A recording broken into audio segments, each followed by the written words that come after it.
Good morning everyone. ಇದು ಟ್ಯೂಸ್ಡೇಯ mini vlog. ಇವತ್ತು ಊರಿಗೆ ಹೊರಡಬೇಕು ಅಂತ ಎಕ್ಸೈಟ್ಮೆಂಟ್ ಅಲ್ಲಿ ಬೆಳಿಗ್ಗೆ ಬೇಗನೆ ಇತ್ತು.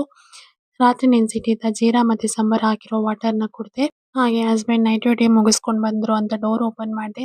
ಅಷ್ಟರಲ್ಲಿ ಹಾಲಿನ ಗಾಡಿನ ಹಾರ್ನ್ ಕೇಳಿಸ್ತು ಅಂತ ಹಾಲು ತಗೊಬಂದೆ. ಹಾಗೆ ಬ್ರೇಕ್ಫಾಸ್ಟಿಗೆ ರೆಡಿ ಮಾಡ್ಕೊಳ್ಳೋಣ ಅಂತ ಕುಂಬಳಕಾಯಿ ನೋಡಿ ಇಲ್ಲಿ ಈ ಥರ ಕುಂಬಳಕಾಯಿ ಉದ್ದಕ್ಕಿರುತ್ತೆ. ಅದನ್ನು ಹಾಗೆ ಕಟ್ ಮಾಡಿಕೊಂಡು ಬೇಯಿಸೋಕೆ ಅದು ಬೆಂದ ನಂತರ ಇನ್ನೊಂದು ಪಲ್ಯ ಮಾಡು ಅಂತ ಹಸ್ಬೆಂಡ್ ಹೇಳಿದ್ದಕ್ಕೆ ಪನ್ನೀರ್ ಮತ್ತು ಮಶ್ರೂಮ್ ಹಾಕಿ ಇನ್ನೊಂದು ಪಲ್ಯ ಮಾಡಿಕೊಂಡೆ. ಅದಕ್ಕೆ ಕಾಂಬಿನೇಷನ್ ಆಗಿ ರಾತ್ರಿ ರುಬ್ಬಿಟ್ಕೊಂಡಿದ್ದ ದೋಸೆ ಇಟ್ಟಿತ್ತು, ಅದನ್ನ ದೋಸೆ ಮಾಡಿಕೊಂಡೆ. ಹಾಗೆ ಬ್ರೇಕ್ಫಾಸ್ಟ್ ಎಲ್ಲ ಮುಗಿಸ್ಕೊಂಡು ಅಷ್ಟರಲ್ಲೇ ಪ್ಯಾಕಿಂಗ್ ಎಲ್ಲ ರೆಡಿ ಆಗಿತ್ತು. ಅಷ್ಟರಲ್ಲೇ ಜಿಪ್ಸಿನೂ ಬಂತು. ಹಾಗೆ ಹೊರಡೋಕ್ಕೆ ರೆಡಿ ಆದ್ವಿ ಇಬ್ಬರೂ.